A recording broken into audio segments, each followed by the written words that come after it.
Hi, friend. How have you been since we last did a thing? You Good. and I and those people. Did I have a beard last time? I think I did.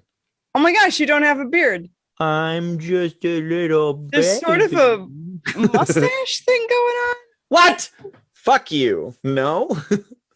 There's It's not on purpose. It's just the shot. It's just the lighting. Are you sure? Yeah. I didn't do that. Well, no. I definitely always, when I'm shaving a beard, you first shave this part and then this part so that you've got some Wolverine like burns and then Tony Stark goatee, and then then I'll do the sideburns and just straight up Tony Stark. Then you gotta like mustache and soul patch down here so that you got the like swashbuckling pirate look, and then you do this one, and then just for a minute you're highway patrol / pedophile, and then you get rid of the mustache. But you got to do it in stages. If you don't spend a minute enjoying the different, do you have photos of this, or it doesn't exist? No, there are photos of this, right? Yeah, no. Because I think Morgan does, though. Morgan has ages. That is awesome. We have a shared friend, Morgan, who does funny face things. I recall Nathan Fillion, to bring it back to movies and celebrities and whatnot. I recall Nathan Fillion sharing a picture of him with a goatee and being like, if you don't do this when you're shaving your whole beard, like, what's wrong with you? I had a friend once come up to me very sheepishly and ask me what I did. Like, how what do you do with your facial hair? And then I like kicked my head a bit, and I was like, oh, she's serious. Oh, this is a supremely like private, secret, like special, tender question she's asking. I should use that same tone of voice. I was like, oh, well, so I don't have any. So I have no, but I don't recommend becoming the daughter of my parents having fucked. Like there's a hard path. You may just want to keep doing whatever you're doing or ask someone else. But like the people are like, oh my God, that'd be great to not have facial hair and be female, or to have your hair. And I was like, yeah. You can't have that without also my parents. They have so many moments of wonderful, and you can join us. Certainly willing to be in part of the family. I just don't know if you're ready for that. Pluses and minuses, right? Yeah, right? Sure. Hey, guess what? It's us. We're doing this thing. Yes, this is the Enlightened Couch Potato Show. I'm Nicholas Rave. This is my friend Adrianne Gunn. And here in this show, we talk about how movies are transformationally powerful if you know how to be open to them. And we usually do that by talking about things we've been watching and how they've been impacting us. Ooh. So, Adrianne, what have you been watching? Okay, I've been watching some stuff, but like, have I talked to you about this before? So last week I told you I'm on the TikTok place, and one of the things I tried to share on there was I was driving home from an appointment, and the song I Should Have Known, which is a Foo Fighters song on, I think it's Wasting Light is the album. My frame for this experience, and not everyone is going to have a healing experience with the song, but people may. So my frame for it is, what if this is the first time that Dave Grohl has honestly talked about Kurt Cobain, this song? And it's like gorgeous. It's I Should Have Known, and it's got like cello, but he also invited Nirvana's bass player, his old bass player, to guest on that song. So it's dynamic. It growls when it needs to growl because he can do that. But then there is this moment, and every single time, if I'm not already a little bit choked up, every single time this moment happens, I get shivers, and I was driving, so I had to be really careful not to start fully ugly crying and dropping into that. But there's a moment when the bass player truly drops into his old tone that is the quintessential bass tone of grunge music of the 90s, and it's just shaking open and apart. Like it's a bioenergetic bass line for anyone who experienced, even like, I didn't specifically listen to grunge music. I was listening to female songwriters more in the 90s, but it was the backdrop of that part of my life. It was playing everywhere you go. You eat out in public, you'd hang out with friends or something. It's in soundtracks to movies. Yes. It's so like that bass tonality, that distortion and overdrive is in my DNA. And to topically be talking about, I should have known something was going on with you and I haven't forgiven you yet. And just like the honesty that Dave Grohl is singing with. So I gave the challenge for people to go listen to that song and turn it on and just really fully just focus and let the song be with you. Holy God, it gets me every time. So one of the tricks that you and I have discovered for allowing, let's be even more abstract and say art to change you, to move you. And this includes movies and TV. It also includes other things. Is sometimes there's, I don't know what to call this. We need to come up with a name for it. Like there's a meta narrative. Like what you just described is a frame with which to listen to this song. That if I listen to that song, first of all, it probably wouldn't even have, I'm not a huge music person in a lot of ways. Yeah. So it probably wouldn't even have occurred to me what he was singing about. Yeah. But for you to just say, oh, no, that's Dave Grohl from, the drummer from Nirvana, right? And remember what happened to Kurt Cobain? Right. Oh. So that already helps me to go, okay, how am I supposed to interpret this? But then for you to add that little bit of this is the very first time, like this was his catharsis. This was him speaking about this to let it out and heal it and create art out of tragedy and pain. And then your added little thing of the musical cue that I don't know how many people would notice that consciously. Subconsciously, I'm sure I probably would have even noticed it subconsciously. Because I also remember that backdrop of music from that time. I just wasn't listening to it much. There's something about giving people a way to watch something or listen to something that changes the way it lands. I'm fascinated by this because there are certain stories, certain movies that I watch with a particular lens that I know is really weird and unique. And I don't think most people are interpreting it this way.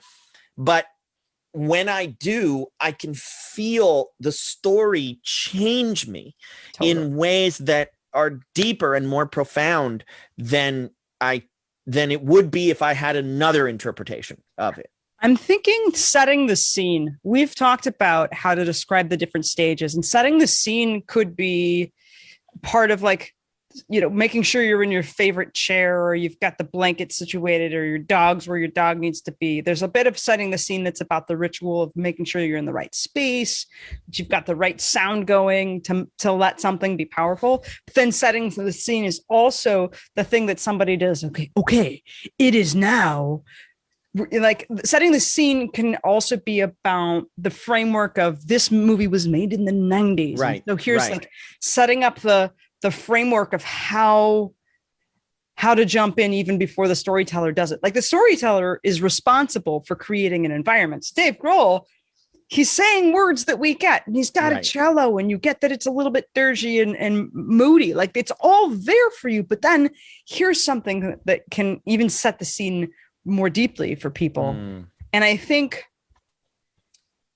for some humans, it's really easier for them to drop into a listening or a viewing experience if they have a kind of framework for where this is in the zeitgeist, where this is in their own life, even before they're like, hey, unconscious mind, I'd like to get this kind of experience from it. That it's part of the intention. Setting intention and setting the scene is my sense. If we were coming up with a way to call it, it'd be under that category. Yeah, and there's danger in this too, because setting the scene can also be a way of being overly critical about things. Like I'm reminded of there was a techno band called the Propeller Heads. Yeah. And there's a song with they have Shirley Bassey doing vocals on this song called History Repeating. And there's one line in it when she says, some people won't dance if they don't know who's singing. And then the second line is, don't ask your head, it's your hips that are swinging. Yeah. And I think about that line sometimes in terms of the judgmental, critical mind being like, wait, is it cool to like this? Like, what does everybody else think about this? Do I, before I decide whether I like it, I want to know if I'm going to be socially ostracized for liking this. Or the challenge of, oh my God, everybody likes this, and having that like repelled by, Right. I can't watch everything that everyone likes because I am Right. special. Fuck This everybody. is stupid. This is popular and therefore must be stupid. Yeah. Yeah. That there's all of balancing all of this, I think, is part of how to approach art in a way that it can have the biggest impact on you. Is you have to acknowledge, like Bill Cosby might have been funny once. He's not anymore. Yeah, I stopped being funny a while before he was. Well, no, but I mean, even his old stuff might have been funny, and I don't think I can go back and listen to it anymore. That's fair. Without the context coming along with it. Yeah, we scratched that record. Then again, Michael Jackson I still listen to, and I can still enjoy his music. I don't know why that one's separate. Maybe just because it seems a little less definitive what happened there. But anyway, point being, when you know the context, sometimes that can actually pull you out of it. That can, like, you can bump up against things. Totally. I had 3 amazing thoughts that came through, and they visited me and then they left. I just would like to fill this space with that thought that came out of my face. I was going to transition and say a thing on a thing that you'd said, and then I'm sorry. This is fantastic. Listen to this. Okay, thought. Thanks. Hang on a minute. Squirrel, it's so sad. Yeah. So we take a moment of silence to mourn the lost thoughts while Nicholas wouldn't shut his fucking face up.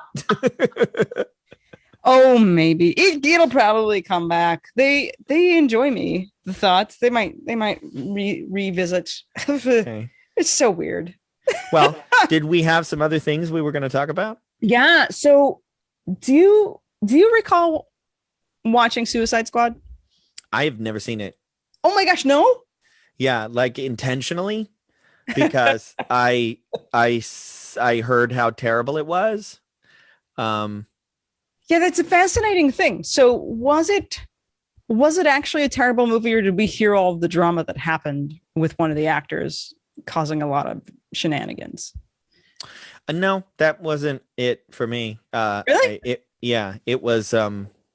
I mean, I don't know if it's terrible because I haven't seen it, but I have heard a lot of people break down what about it was terrible, and I'm like, oh yeah, I've seen that movie before. Like, okay. like the movie, the Tom Cruise movie, The Mummy, that came out somewhat recently, that was supposed to start a whole new cinematic universe of monster movies. It was awful, and you could tell it was going to be awful. And then when people were like, yeah, it's awful, here's how it's awful, I was like, yeah, that's exactly what I expected. And that's kind of what I expected with Suicide Squad movie too. Cool. The squirrel ran past, and then my thought was still chasing it, and I grabbed it. So the thought was, I've been working on this philosophy. I haven't entirely fleshed it out yet, but I've been working on this philosophically,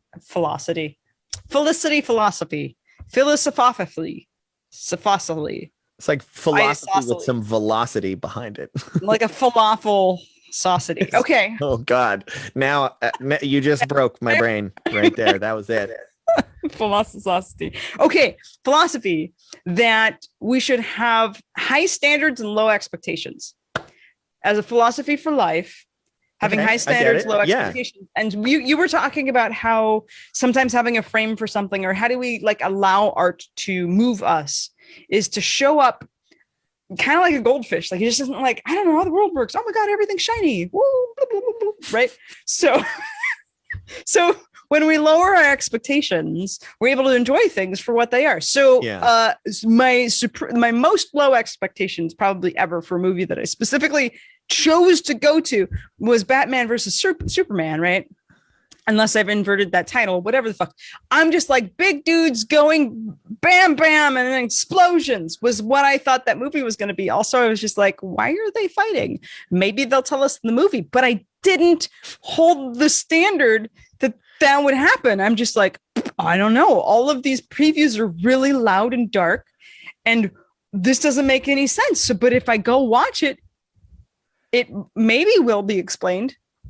Again, I didn't hold myself to that. So I got to see really loud things and boom, boom, and explosions. And so I got that. It was, I think I went to IMAX. It was super loud. It was the amount of awful I thought it was going to be.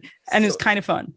I will confirm and validate your philosophy by explaining why it did not work for me to do the exact opposite of what you did. Okay, cool. So high standards, low expectations. First of all, can I just comment that that's like a beautifully pessimistic worldview? That it's like, no. Low expectations, high standards for sure, but low expectations. In other words, life is shit wall to wall. Just expect that. That's the Maybe I should add easily amused. I like that too. Yeah, no, that's push it in low there. Expectations, but that also means like I'm not expecting anything more. So most things suck. Let's just agree on that so we can all relax. I actually love that. And it's not un-Buddhist. Life is suffering. Yeah, it goes nicely with my commonly used phrase. 80% of people are cowards and idiots. And I don't know if that is a limiting belief. I don't know if that's pessimistic, but it helps me so much to just go, hey, you know what? On both sides of any argument, in any context that you look at, whether it's geniuses or billionaires or school teachers or new age gurus, it doesn't matter. Whatever NLP master, whatever's, it doesn't matter what group you look at. 80% of the people in that group are cowards and idiots. And when I have that frame, it just helps me go, oh, then when you come across a person who is of high caliber, quality character, somebody who's really working on themselves and is pursuing something, those people are precious. Sure. Yeah. And like, that is a good thing. And then when I go through the life and I'm like, yeah, most people are liars too. I just don't feel as disappointed when I have lower expectations of people. That's what I'm saying. But I've had so many people be like, that's a really negative view for somebody as positive as you are. And I'm like, I'm sorry. I don't know why I feel like that's positive. Okay. So Batman versus Superman. Here's why my expectations were, and it's a good example of the frame of the scene and the context in which it appears. So first movie, Zack Snyder makes Man of Steel, right? And I didn't love it, but I don't think I absolutely hated it, because I thought, it was pretty and the acting was great. Special effects were cool. Some of the action scenes were okay. A lot of it was just noise. And also, I definitely felt like this is not a movie about Superman. Like, this is not the Superman character that we all know. Right. And okay, so they're doing something different. Fine, I can go with that.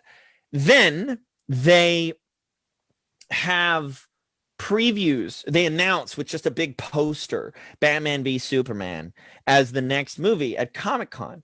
And everybody who is into comics immediately brought to mind one of the most famous Batman comics, one of the most famous comics of all time, which is called The Dark Knight Returns. Okay.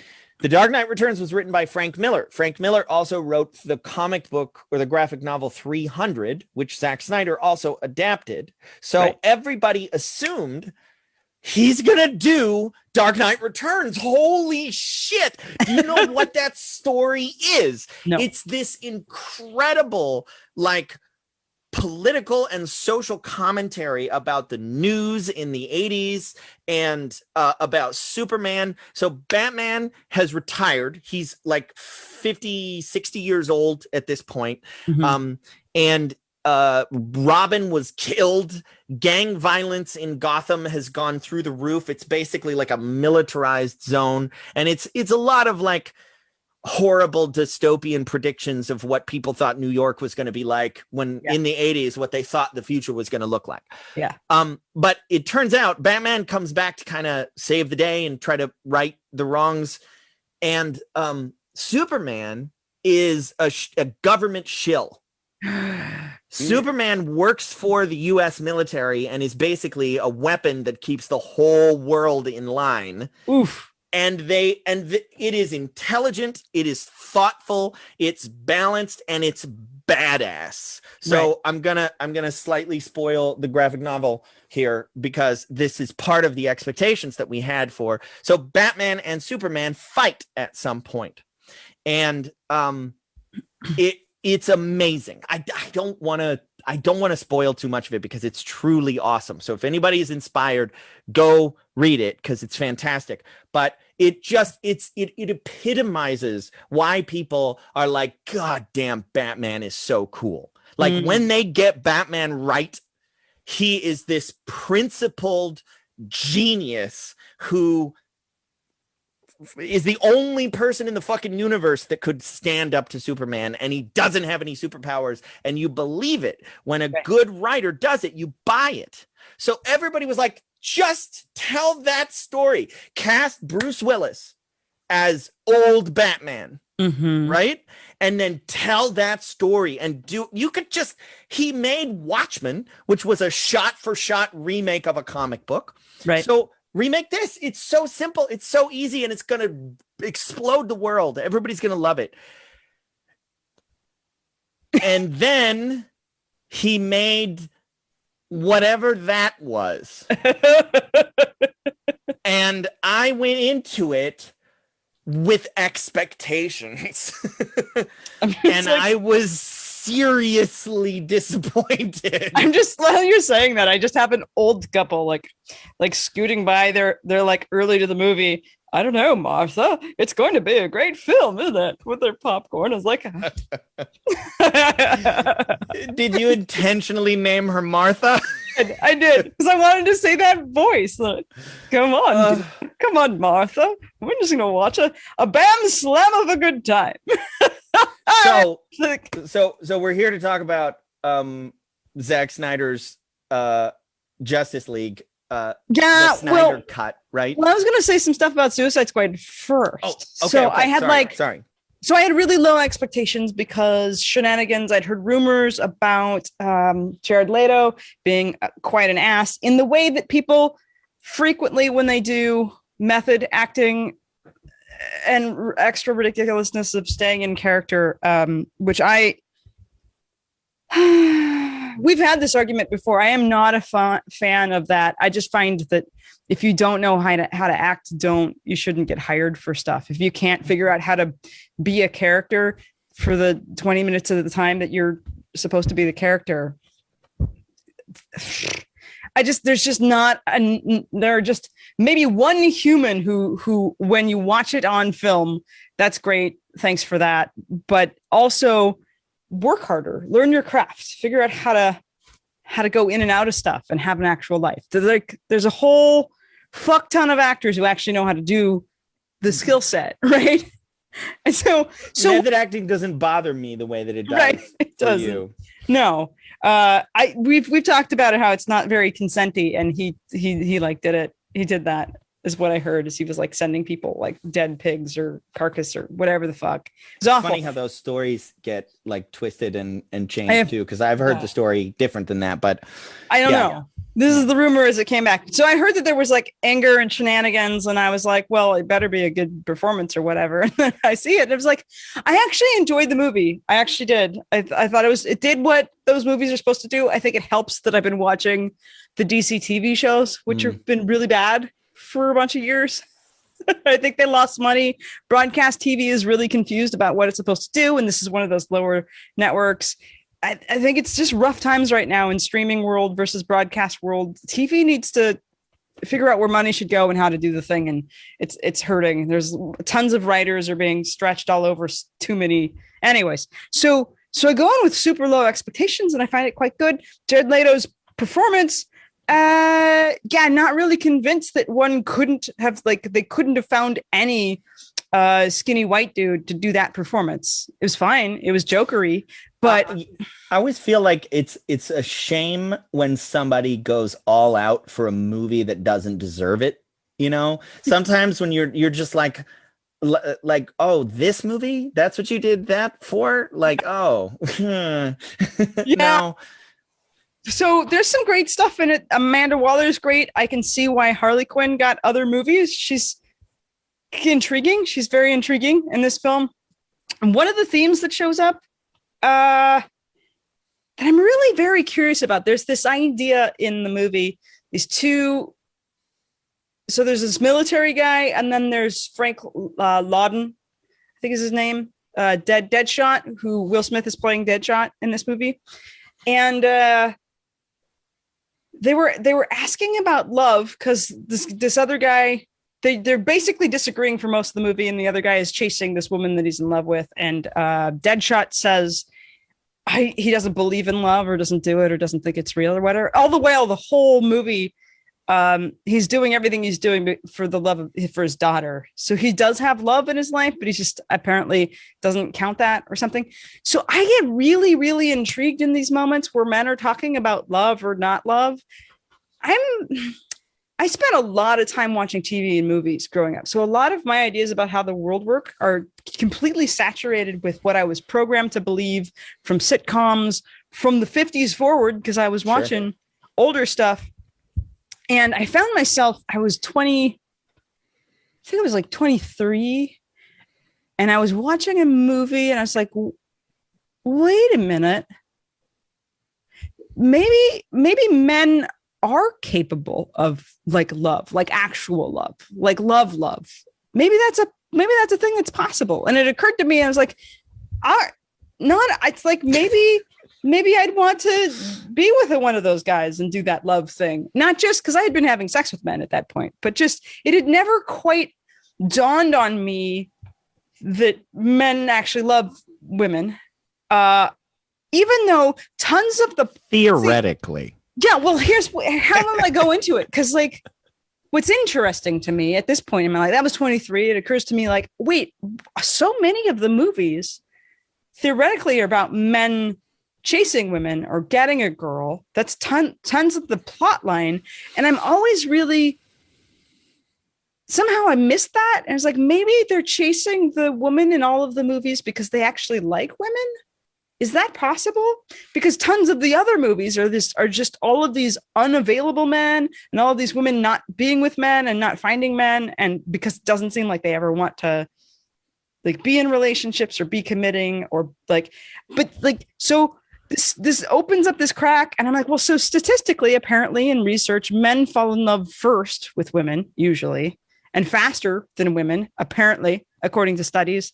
And I still kind of wonder, is it something they cultivate? Is this love thing a thing that cultivates, that they're cultivating or they invest themselves in? Or does it just accidentally break through the armor and then happen to them and they have no real, like, then they're done because they haven't built up.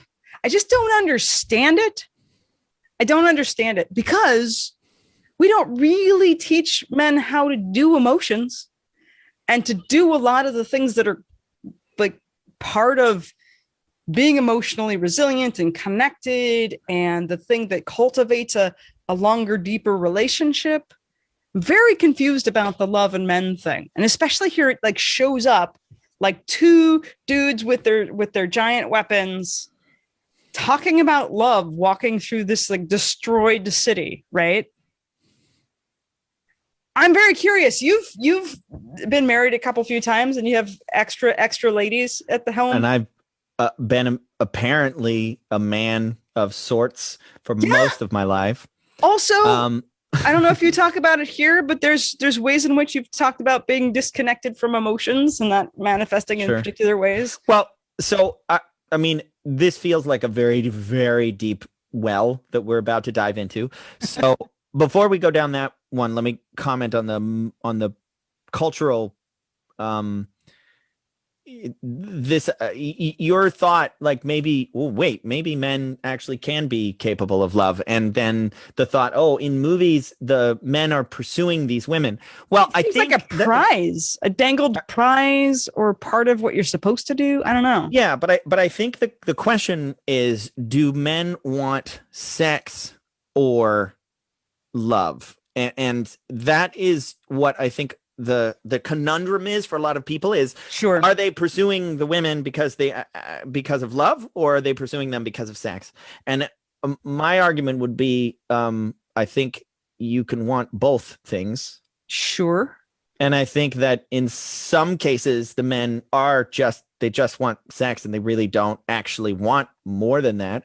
But in lots of cases they do want both. And yeah, I think like a lot of the idea with romance novels is, in those, they are written about men who are capable of loving deeply and profoundly, because they're not written for men. They're written for people fantasizing about that connection. And so, but it's not like the topic of love through the lens of a man. It doesn't seem to be it's the thing that happens to them accidentally while they're pursuing career or other things. They just, I don't know. In a lot of movies, that, you mean TV in the shows, movies? Yeah. Like the story of men actually giving a shit about women and wanting to share a life in a way, instead of like checking off a box, or like that's not my experience in real life, quote unquote, like when working with clients and talking to friends and things like that, that almost all of the men that I know are like, they're looking to pair up with somebody. They are questing for love, intimacy, connection, someone to share a life with. And I know we live in a very monogamy oriented world, so that typically means I want to marry somebody, right? But even if they're not married or committed in a relationship, most of the guys that I know are like, well, yeah, I would love to have that. I want that. Yeah. They're not really talking about it casually with other people, as I've seen. I get asked many of my guy friends, but it's not something that just comes up in conversations with me. I don't know if I have boobs, so maybe I don't get access to that conversation. Yeah, maybe that might have something to do with it. I have a weird cross section, because a lot of the people that I talk to are clients, so they are revealing their deeper, like I think it's quite possible that many of the people that I talk to don't talk to other people about this, and especially not their guy friends.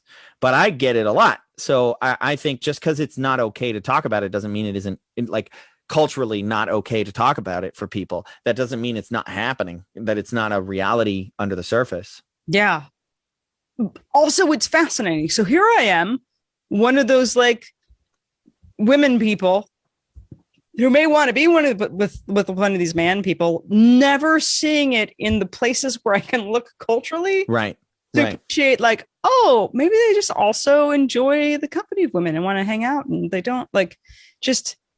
It's a fascinating lack of information about the other humans that we're sharing. The way that and I think this probably, there were other factors that were involved in this too, but the way, my flip side of that was not about love, but about sex. So watching movies and TV and stories, I grew up very overtly, like consciously believing that women didn't like sex. Right. And that it was something that men had to finagle to try to get. Yep. And that ultimately it was a thing that women kept for themselves because, like, I literally didn't even think, I thought for quite some time before, I don't know, the birds and the bees conversation, or maybe even after that, that sex was something women put up with and tolerated, and that wasn't even enjoyable. Right. And it wasn't until later that I consciously knew that wasn't true, but unconsciously still operated in the world as if that was true. And we can cite other studies that suggest that, in fact, the ones with the insatiable sexual appetite are not men, but definitely women. And that is extremely discouraged in our culture from being able to show and share that. You know who knew that women were insatiable and needed to be pleased? This is going to crack your shit up. The Puritans. The early settlers here truly deeply understood that women were like, I've heard this before, daughters of Eve and insatiably into sex, right? And so many people, when they're like making fun of the rigidness in our sexuality in the United States culture, they're like, fucking Puritans. I'm like, no, Victorian era people, the Enlightenment era, those fuckers, industrialists, those assholes, they're the ones that did it. The Puritans loved fucking, and if you weren't pleasing your wife, she could divorce you. That was like part of the thing. It's like we keep misappropriating that, and that's just geeky stuff I remembered from that college class I had to take. I remember hearing a story about a sermon that one of the ministers, reverends, or someone gave. There was something to the effect of, men, make sure that some of the time when your wife wants to have sex with you, you're going to have to tell her no, because otherwise you won't get anything done. You won't get the crops planted. You just, like, occasionally you're going to have to tell her no. She's going to bother you about it all the time, and you're going to need to be like, okay, that's enough for today. It makes me wonder what kind of television they would have made. Oh, yeah. Might have been dark. Yeah. So there's a flip side of that. Men aren't allowed to show the emotional side and express their, like you were saying, studies show. Although, let me devil's advocate here for a second too. Yeah. How do you measure that? I don't know. When somebody says men fall in love more quickly than women, how do you measure that? What do you mean? Maybe that just means men have more mommy issues than women have daddy issues, and that what we're calling love is just a deep sense of attachment. Like, sure. Does it mean that you're in love, that if they broke up with you, you'd be brokenhearted? Is that what love is? I'm not sure how that's measured. That's what I'm saying, is I don't know what they mean when they say men fall in love more quickly. And I also don't understand or know, like, comparatively, the depth of love. Right. That like, men fall into, because the things like that I appreciate and understand about not having access to all of your emotions and cutting yourself off from emotions is that you're not actually really capable of feeling or expressing. Right. It's like, you can't just pick the ones you're allowed to feel. So if you're cutting off and squishing down, you're squishing all of the emotions. So pleasure, joy, love. Yeah. I just, my curiosity is, even the men who are theoretically in love, how deep is that? And if they're doing it early, then they don't fully know a person, and maybe they stick around and they get to know a person. I'm just very fucking curious about all of this, because one of the other things that shows up is like the thing where, like, men fall in love with the person that they met, and then they have challenges when that person changes, because they just want the person to be the person who they were that they fell in love with. And women apparently fall in love with the potential of a person, and when they don't change into the person they think the person's going to be, that's another thing that shows up. Have you heard about this? I have. It's so often whenever people say men do this and women do this, I shift it in my mind to whichever partner is more yin or yang falls into one of these two positions, because I tend to find that, yeah, that's true some of the time, and it might even be true more than 50% of the time, but that doesn't mean it's universally true, because I've definitely seen it the opposite way. I've seen the exact reverse, And I think it just generally has to do with whichever partner is in the more yin or yang energy space in a relationship. And gender has very little to do with it. That could make sense.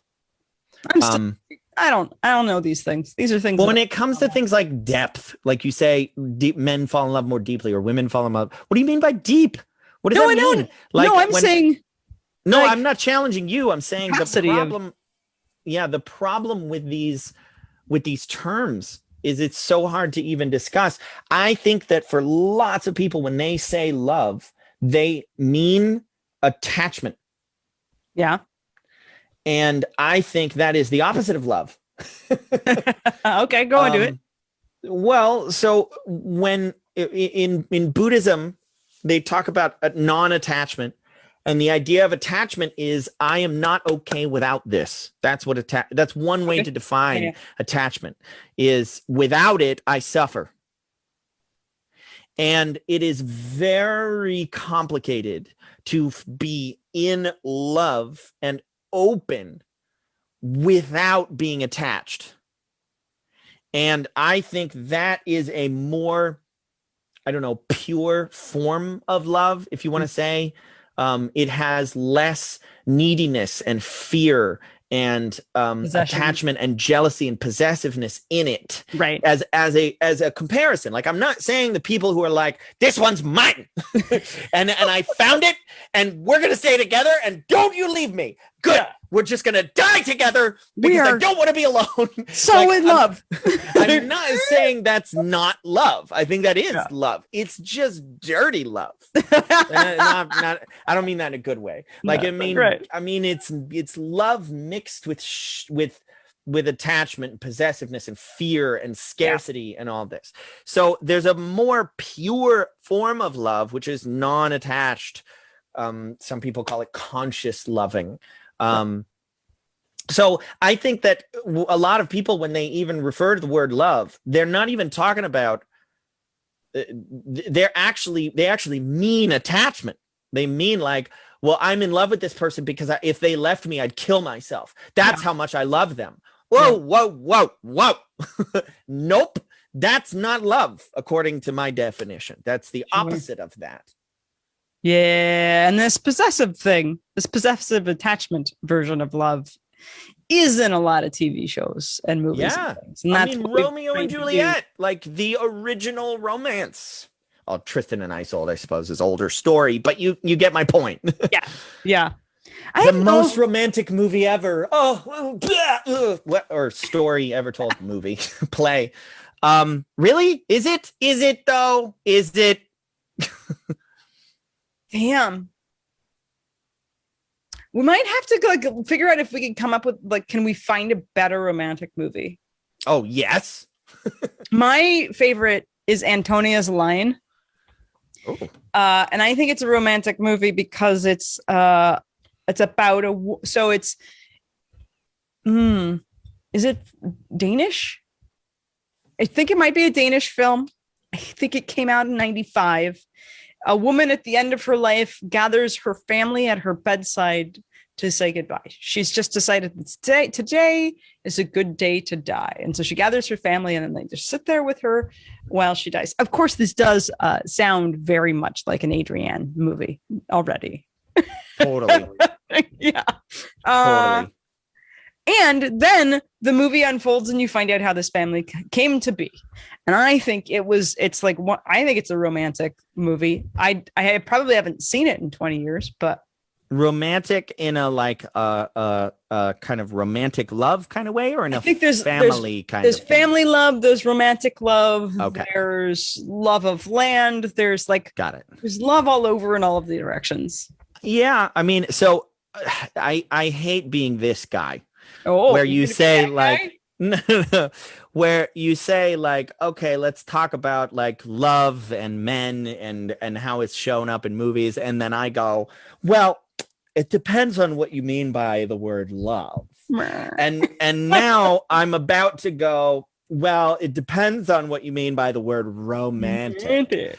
So if we're gonna say a romantic movie, I mean, I think fucking Legends of the Fall is a pretty romantic movie. I think in what is it? Into the Wild is a pretty romantic movie, and there's no like. I'm not talking about the Kristen Stewart storyline. I'm talking about the going out into the wilderness and surviving. And like, I think in a Castaway, kind of romantic movie to me. There's one with Kate Winslet and Idris Elba where they were out in the winter. The airplane crash, right? That's a fucking romantic movie. Okay, so yes, this is what I'm saying. It's like, so what do you mean by romance? Like, if there is a love plot and the love plot is the central plot, is that what we mean by romance? Romance? I don't know. So I guess there's so many movies, so many stories I can think of that are more romantic than. I mean, fucking The Notebook is more romantic than Romeo and Juliet.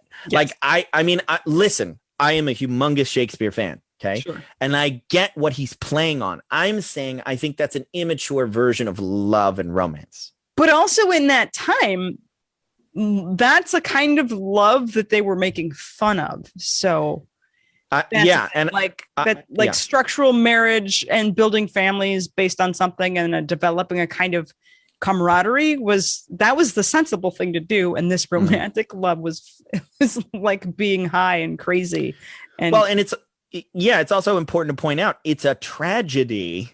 Like, it's intended to be tragic, and it is, in a sense, like part of the tragedy is, well, they were like 14 and 15 years old, and you're sorry if you're 14 or 15, you don't know what's going on, and you shouldn't kill yourself because you got a lot more life ahead of you.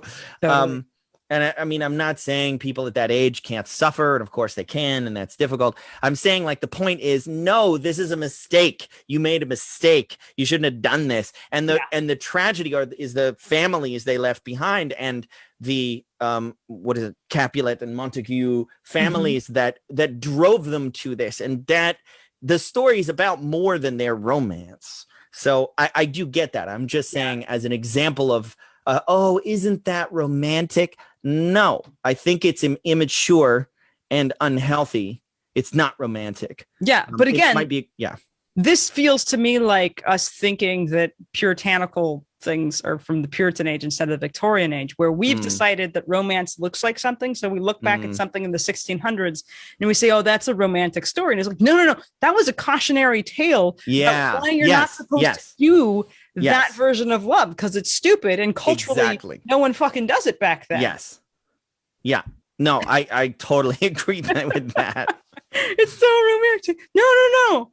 Like, culture's funny that way. Yeah. Shifting. Anyways, I don't know that we can easily transition from this to Snyder Cut. You said you had a couple things to say. I tried to make a transition to Snyder Cut before we went to Suicide Squad, and then we went into men and love, and that might just be the show.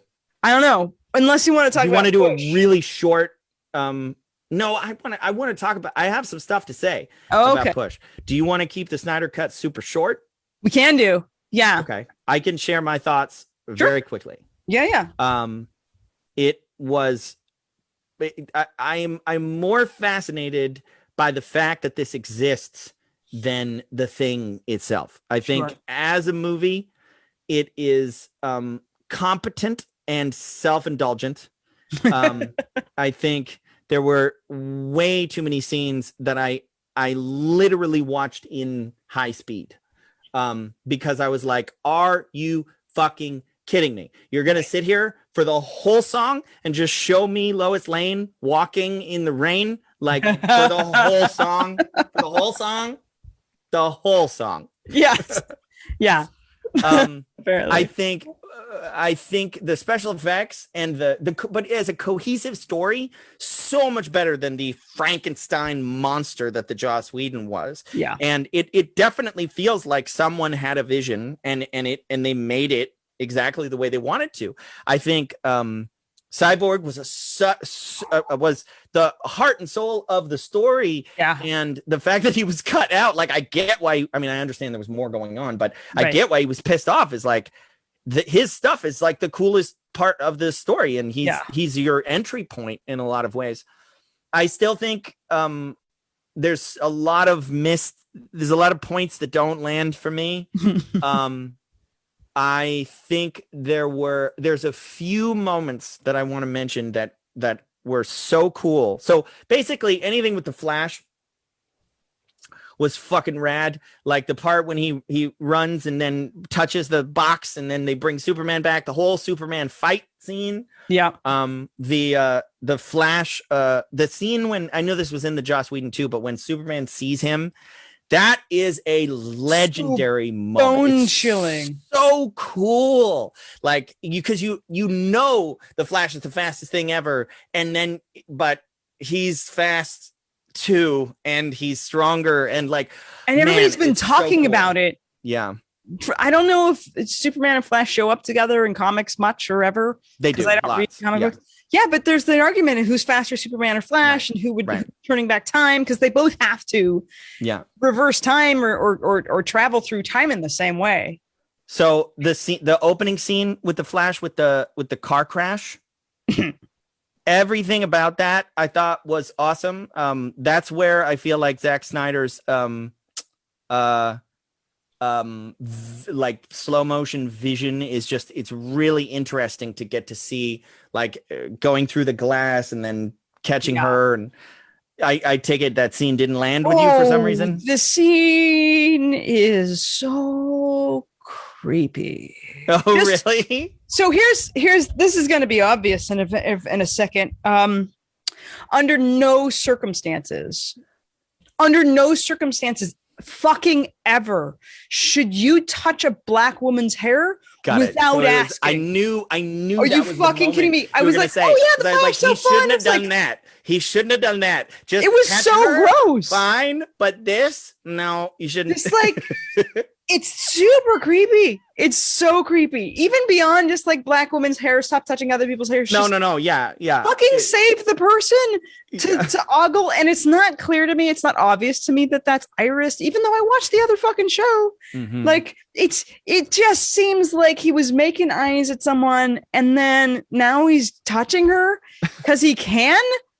I felt that too. I felt that the touch felt. And then when he grabs the hot dog, you're like, there's a moment where you're like, what are you? What is happening? Okay, all right. He's just putting it in his pocket. Okay. But like that is a little suggestive, not okay. Yeah, I get that for sure. So I think the climax of the movie was one of the coolest things I've ever seen in a superhero special effects extravaganza. Yeah. The idea of an explosion and the whole universe is gone, but then he starts running so fast towards the explosion that he's reversing time, and as he's stepping into nothingness, the somethingness is coming back into existence. That's so cool. It's so hard to even wrap your head around what's going on, but I just remember thinking, okay, I'm glad I watched this movie. So I will sum up by saying I showed my girlfriend the scene with the car crash, with the scene with the bringing Superman back and the fight immediately after, and the climactic scene with Flash running. And then I was like, you don't really need to watch the rest of the movie. Those were the only parts that were worth it. Those parts are really worth it, but it's 4 hours to get to them. And the rest of it is all kind of fine to boring, you know? Sure. There's something that I love about how movies have gotten longer in the last 10 years. Yes. think it makes a hell of a lot of sense because there's something just sort of unrewarding because you don't get to the depth of anything and you don't drop you into a mood. And I'm really loving the limited series that are going on Netflix. Like absolutely. Well, Disney Plus too, the WandaVision and this the Falcon and the Winter Soldier, which we can talk about another time. Yeah. This is just what's going to ultimately be like a 5 hour long Captain America movie. Right. And I'm like, awesome. Like there's so Yes. many moments where they get to spend more time with the characters and developing stuff. And I'm like, this is exactly the stuff that they cut from the big action movies because they have to go from action sequence to action sequence. And it's so much better. I like these better. I don't need the blockbuster movies anymore. Fair. Yeah. I couldn't imagine I guess you sell the tickets. I could imagine like going back to see part 2 or part 3 of something and then like going back to the theater for such a large big experience, and it's cool to see it big like that. Like I did watch all 4 hours in the same night. I was like, wow, I'm so still awake. And that was great. I actually kind of enjoyed it. It made sense to me. It was cohesive. That's what I'm saying. It's a competent film, unlike the other one. Yeah. And some of the stuff, I just recognized this guy started as a music video guy first, right? So a lot of it's very music video-y. Mm-hmm. And that was really challenging because it did spend okay, you know how we were talking about we got to pay attention to our own like resistance and our own like how we're usually triggered in movies. Yeah. So I am so triggered by exposition. I will find myself, that's the moment that I'm like picking up my phone. The moment that they're about to explain everything to make everything make sense in a movie is usually where I'm like, oh, this is getting a bit boring. And I leave. I don't have that at all. In this case, I was laughing because I was excited to tell you, oh my God, this movie was so weird and nothing made sense that once they got to the part, it was like, and I knew it was the part where they were going to explain everything. Oh, here's the explain it part. And Diana, she looks at the thing and then she comes back and she tells, once upon a time, such and such and forth, and this is what's going on this whole time. And I'm Lord like, of the Rings for a little bit. And I'm like riveted because I'm like, because what the fuck has been happening for the last 2.5 hours? It was the first time in months that I've just been like, ooh, tell me more about who's the aliens? What's the what now? When did what happen? Oh, that's why that thing. It was hilarious. I kind of clunky exposition makes me laugh. I find it amusing, but it doesn't take me out at all. But I will say I do recognize artful. Well, I mean, I think that's the thing is artful exposition. If it's really artful, you don't notice it. You can't notice it because it's actually woven into organically what's happening in the story and they reveal bits of information. So I sometimes recognize artful exposition where you're like, oh, did you see how they told you that this was happening, but they didn't actually tell you, and that's cool. But I do not get I don't bump up against clunky exposition. I'm usually just like, sometimes you just gotta dump it out, and most people don't mind. So I felt that moment as though like Diana was like, I'd gone all day without water and she's just dripping it out. And I'm like, yes, please, exposition, please, God, tell me what's happening. Just because it's storytelling style. Because there's even the Martian Manhunter is in that movie, right? It's like, there's so many there's so many little things that I could nitpick, but the truth is ultimately it was a competent movie that I think probably could have been 3 hours long instead of 4 maybe. But I mean literally just by not having so much slow motion, like all the story stuff, keep it. Totally. So I took notes. I just couple quick things. Is the Nightcrawler, is that canon? Because that is the weirdest, the dumbest. Look, you're gonna if we're gonna nitpick here, like can we talk about the exact same musical sting every time Wonder Woman is doing her thing? They they have the exact same little tribal. Did you have that one too? Yeah, no, but I'm very curious. Like, so Wonder Woman saves the children from the villain was going to explode the building. And then she explodes out half the building to throw the villain out. What? And we clearly already demonstrated she's faster than bullets. So Right. you can't just go over and like punch the guy. You have to blow up the entire side of the building. Villain, I'm going to blow up this building. No, you won't. I'm going to fight everybody and then blow up the side of the building by killing you. Cool. I loved when the villain, we've talked about daddy issues a bit, right? Yeah. So I loved when the villain was like, he will be pleased. He will see my worth again. I'm like, daddy issues, alien daddy, what's happening? I just kept keeping track of it. So funny.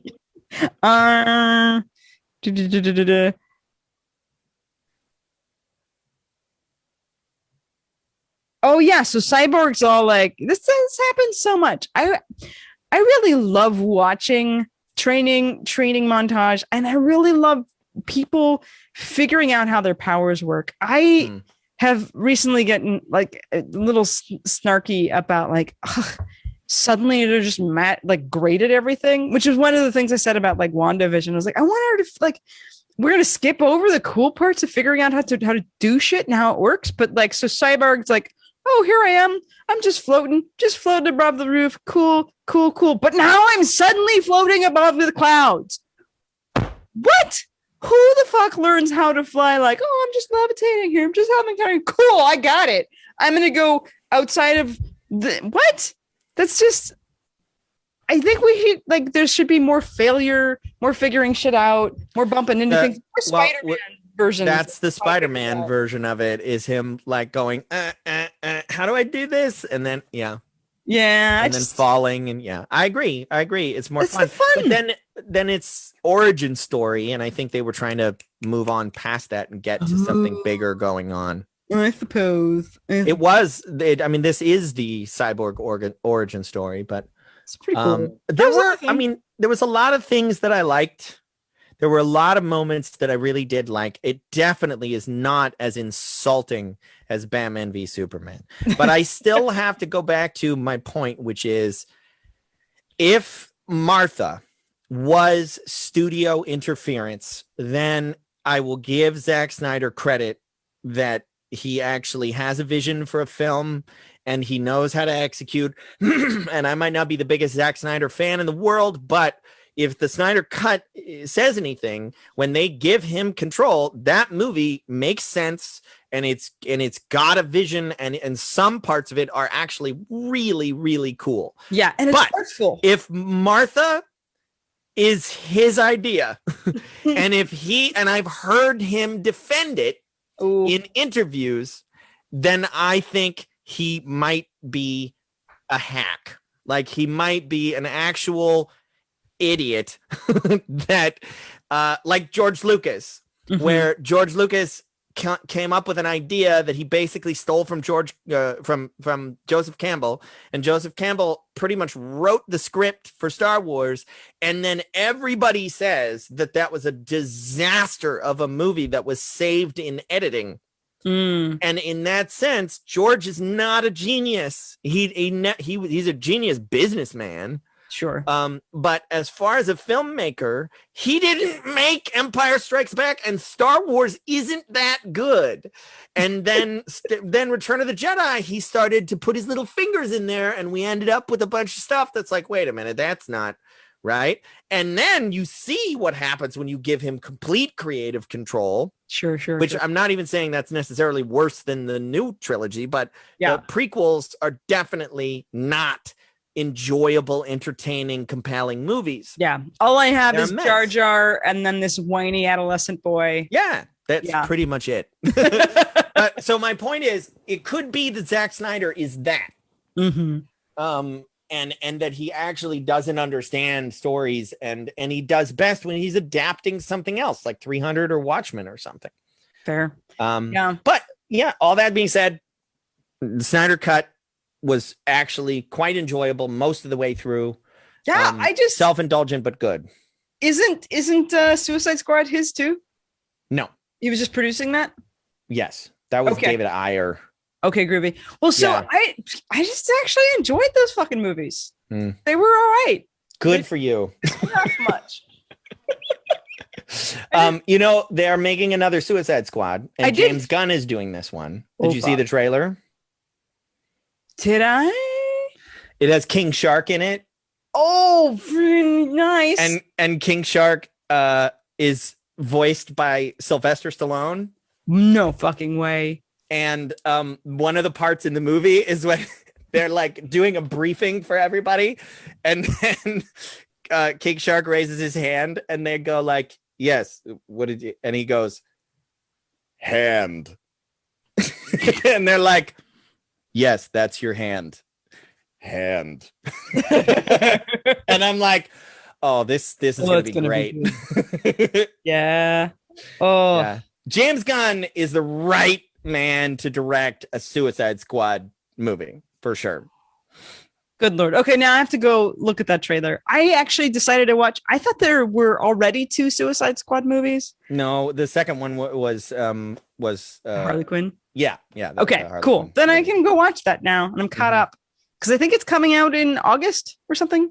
The new one. Mm-hmm. I think it's this year. I mean, who knows? But oh my gosh, yeah. I don't know.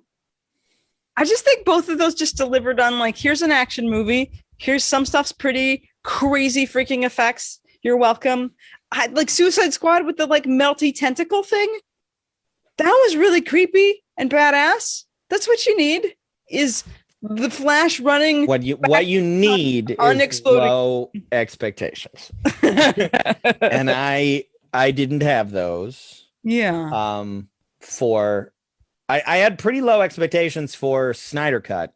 Yeah. And I wasn't disappointed. I think you might enjoy Suicide Squad with really, really low expectations. All right. I will consider it.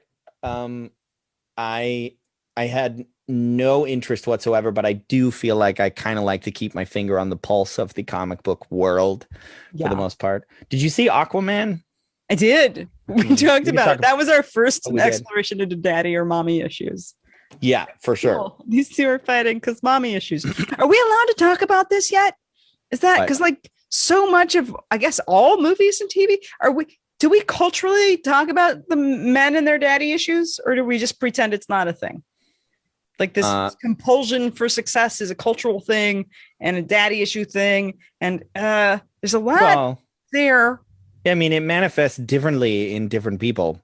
But I get what you mean as far as like there's a very common trope that is not recognized very often as that. So when people say daddy issues, they're usually talking like about an sexualized woman, usually, right? Instead of, because what happens with daddy issues with men is they just show up and do the thing that the United States of America says you're supposed to do with the fucking job and work too hard. And like they get the car and they have this like empty fucking life they can't feel because daddy issues. And it just works out because it looks like success.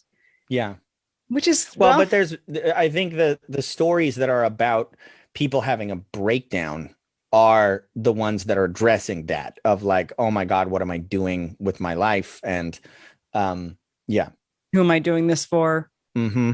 I don't know. It makes me want to go see the. I guess American Beauty a little bit is a little bit of like addressing that. Even Fight Club is addressing the daddy issues to a certain extent. And I mean, I think Fight Club is a cautionary tale. Like you can't take that as a how-to manual. It's, it's meant to be like, no, this is how it's not supposed to work. But also, is America your daddy in all the war movies? Mm-hmm. The country you're fighting for to try to like, yeah, not sure. But I don't think that's where daddy issues for females show up, though. I mean, I think that's the stereotype, but I'm saying like I think the real issues are invisible, or in a similar way to how the male daddy issues are invisible. I think the female daddy issues are is tied to the being the princess that wants to be rescued and like looking for mice. I mean, the Bechdel test is an example of nobody can think of a storyline for a woman in a movie or TV show that isn't about finding a man. Right. Yeah. That's where the daddy issue thing shows up. And it's more in the lack of stories being told. By the way, I know there's plenty of people who are capable of writing those stories, but they don't get made. Right. That's where the stuff shows. I see that as showing up is like not having a point. But then that seeps into the psychology, because like I work with a lot of people who are struggling to find significance separate from relationship and those other things. Right. Well, and it also, the other color of daddy issues with women is the idea of sticking in a relationship with an unavailable man, because a lot of the daddy was a guy who was just out working that you never really met, you didn't talk to. He just came home and he grunted and he ate dinner for a minute and then he went into the garage and he drank a lot. And so there's generations of women who just I don't go in the garage. I just drink and grunt in the corner. Yeah. Side eye my kids. Who the fuck are these guys? Yeah.